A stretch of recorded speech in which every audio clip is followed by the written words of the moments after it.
Pemilihan Kepala Daerah Jawa Timur akan menjadi panggung pertarungan antara tiga Sri Kandi, mantan Gubernur Jawa Timur, Hovifah Indar Parawansa, Menteri Sosial Tri Risma hari ini, dan legislator dari PKB, Lulu Nur Hamidah akan berebut hati rakyat Jawa Timur untuk menjadi orang nomor satu. Siapa yang unggul di saya? Berikut informasinya kami hadirkan untuk Anda. Pemilihan Kepala Daerah Jawa Timur akan menjadi panggung pertarungan antara tiga Sri Kandi.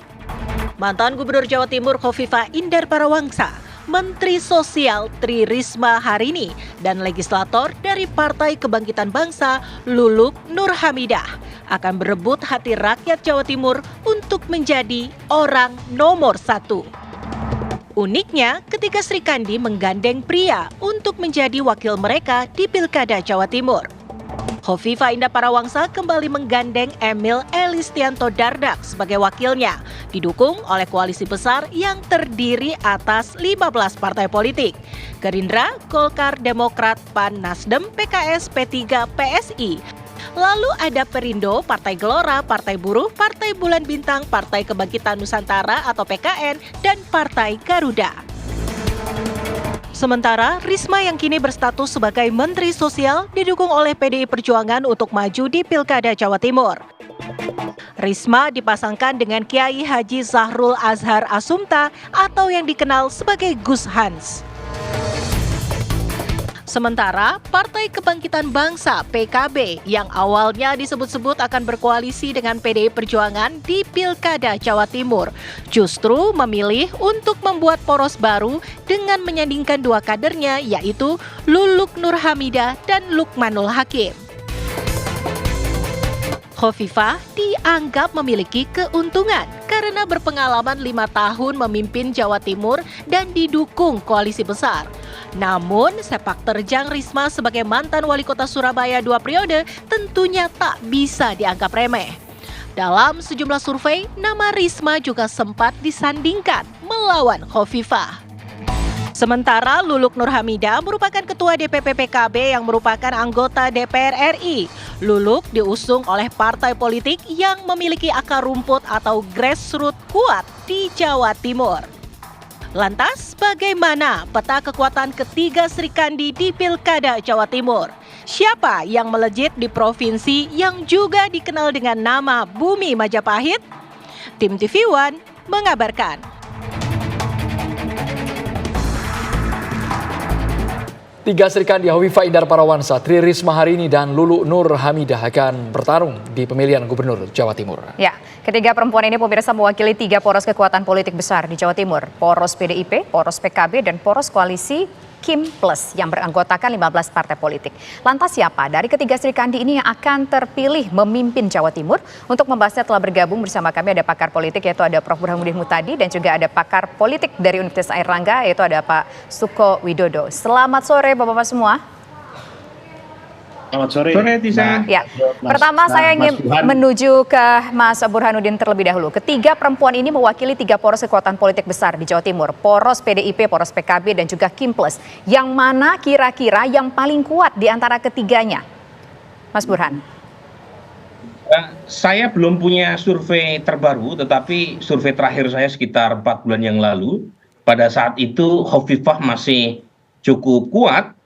Pertama karena approval ratingnya sangat tinggi, dan pada saat itu belum muncul nama-nama yang cukup kompetitif untuk melawan dominasi Hovifah bersama Emil Dardak.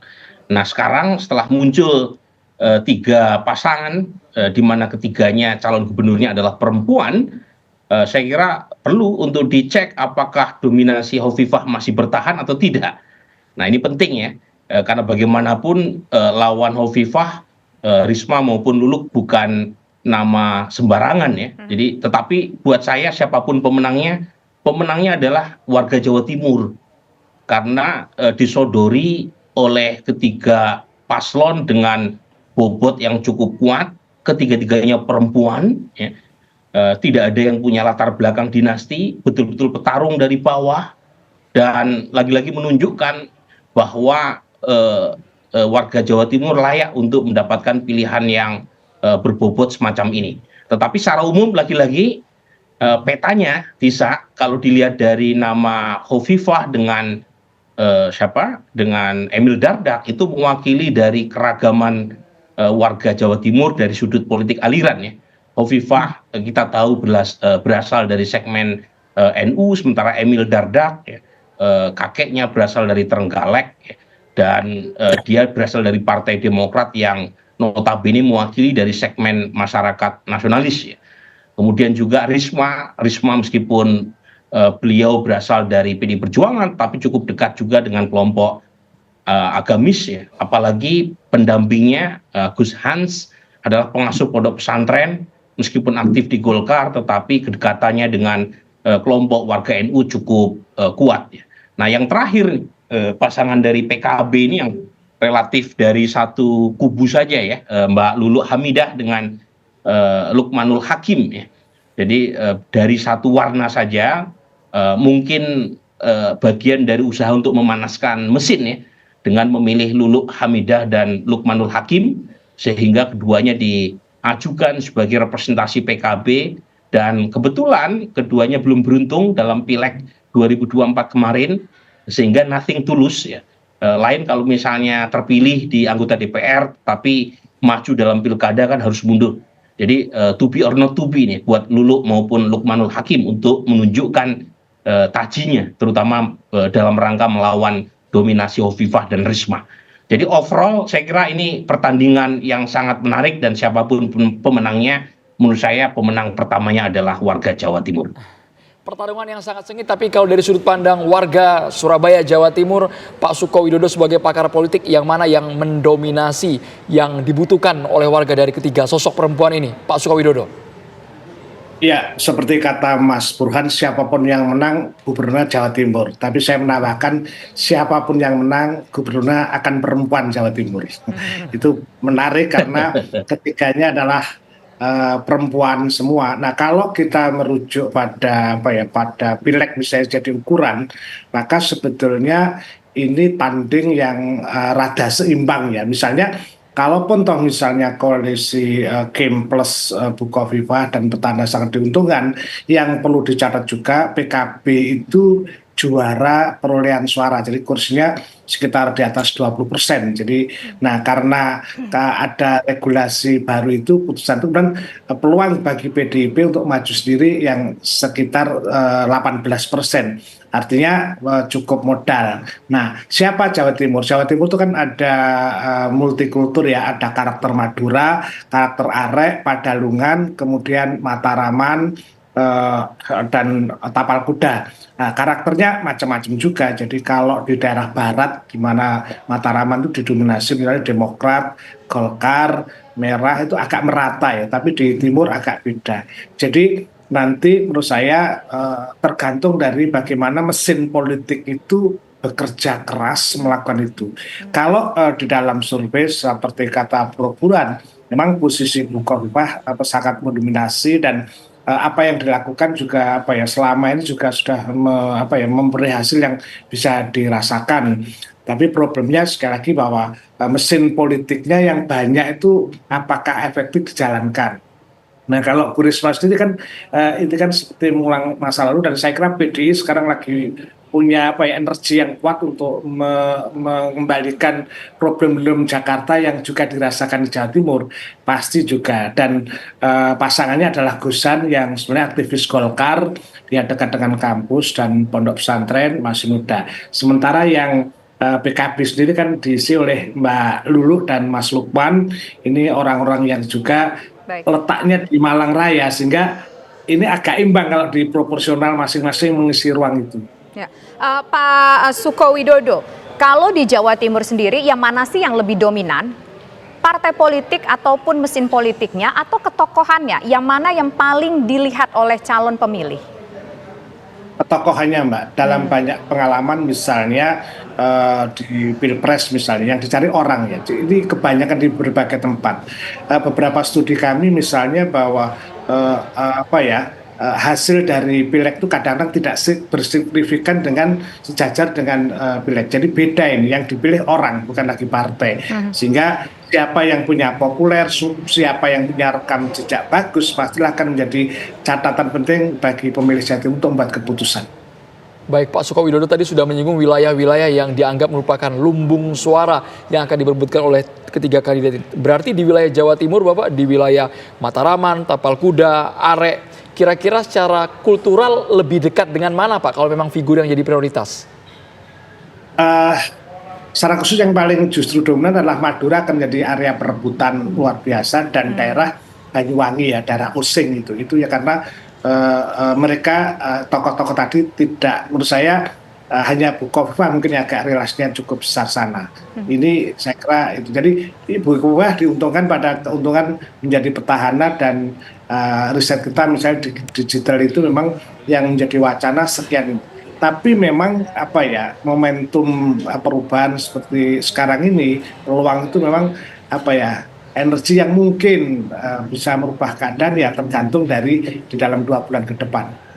Oke, Pak Suko Widodo, kalau misalkan sudah mungkin pihak dari kampus ataupun juga peneliti di Jawa Timur sudah pernah mencoba melakukan survei belum untuk elektabilitas ketiga Sri Kandi ini?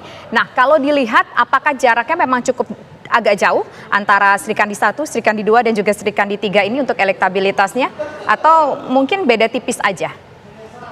Ya, memang meskipun waktu itu swing voternya masih cukup tinggi, tapi Bu Khofifah sebagai petahana posisinya cukup tinggi dan agak jauh di bawahnya Bu Risma dan baru yang lainnya. Bahkan Mbak Lulu memang waktu itu karena belum muncul, praktis hampir belum tercatat di dalam hasil riset itu. Oke. Baik, Pak Suko, kita ke Prof. Burhan. Kalau pandangan dari Pak Suko bahwa mesin parpol tidak begitu dominan, publik di Jawa Timur lebih melihat individu. Apakah 3 Sri Kandi ini sengaja disodorkan sebagai bagian dari strategi agar publik jadi makin bingung nih milih yang mana kira-kira, Prof. Burhan? Secara umum itu pola yang terjadi di mana-mana dalam konteks pemilihan secara langsung di Indonesia ya. Jadi pemilih melihat figurnya, bukan melihat mesin partainya. Dan itu terkonfirmasi oleh kedekatan pemilih terhadap partai yang sangat rendah, hanya 10% warga negara Indonesia yang merasa dekat dengan partai politik. Dan itu yang membuat pilihan pemilih itu sangat dinamis dan fluktuatif ya. Dan menjelaskan apa yang dalam literatur voting behavior disebut dengan istilah split ticket voting. Jadi pilihan yang tidak tegak lurus antara instruksi partai di tingkat elit dengan preferensi massa di tingkat bawah. Dan itu terjadi di mana-mana. Dalam waktu yang belum lama kita mendengar misalnya Pilpres 2024, PKB mengusulkan Muhaimin Iskandar sebagai cawapresnya Anies Baswedan, dan di Jawa Timur sebagai basis massa PKB justru sebagian besar massa PKB tidak memilih Anies dan Muhaimin Iskandar, padahal Muhaimin adalah ketua umumnya PKB. Jadi ini sekali lagi menunjukkan bahwa preferensi basis massa itu bisa sangat fluid, sangat cair, tergantung siapa calon yang diusung. Nah, pada titik tertentu kita bisa juga mengacu pada pengalaman pilkada sebelumnya di Jawa Timur. Saat itu seorang Saifullah Yusuf didampingkan dengan Putih Soekarno Putri, koalisi besar PD Perjuangan dengan PKB yang merupakan penguasa Jawa Timur, kedua partai besar ini di Jawa Timur, tetapi yang menang Hovifah dengan Emil Dardak. Jadi banyak sekali pemilih PD Perjuangan dan PKB yang bocor ke Hovifah dan Emil pada saat itu. Jadi sekali lagi, meskipun Hovifah sekarang didukung oleh banyak sekali partai, Kim plus minus PKB, itu tidak ada jaminan buat Hovifah kalau personalitinya itu tidak dipersepsi positif oleh warga. Kalau tingkat kedikenalannya tidak maksimum, dan kalau dari yang kenal itu tidak suka. Jadi kalau misalnya yang kenal tidak suka, itu alamat buruk, sebab afeksi ini sesuatu hal yang menentukan.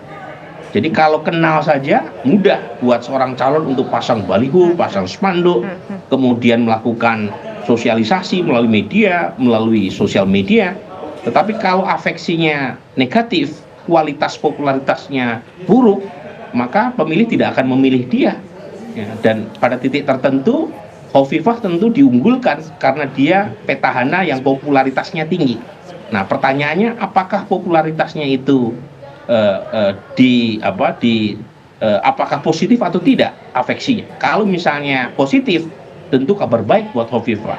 Tetapi kalau misalnya afeksinya negatif, itu punya implikasi yang buruk, terutama ya masyarakat yang mengenalnya akan melihat alternatif calon yang lain. Dan Risma sebagai mantan wali kota Surabaya mungkin punya kejutan untuk menciptakan semacam kompetisi yang ketat. Dan Lulu memang masih underdog hari ini, tetapi saya kira Lulu masih punya waktu untuk mengejar ketertinggalan. Oke, ini cukup menarik. Kita ternyata harus paham, walaupun dikenal, tapi harus lihat dulu bagaimana masyarakat di Jawa Timur mempersepsikan ketiga Sri Kandi ini. Nanti kita akan mencoba mendengar suara dari Pak Joko Widodo. Bagaimana sih persepsi masyarakat Jawa Timur terhadap ketiga tokoh ini, baik itu Khofifah, kemudian Lulu, dan juga Tri Risma hari ini. Usai jeda, akan kembali sesaat lagi. Usai foto.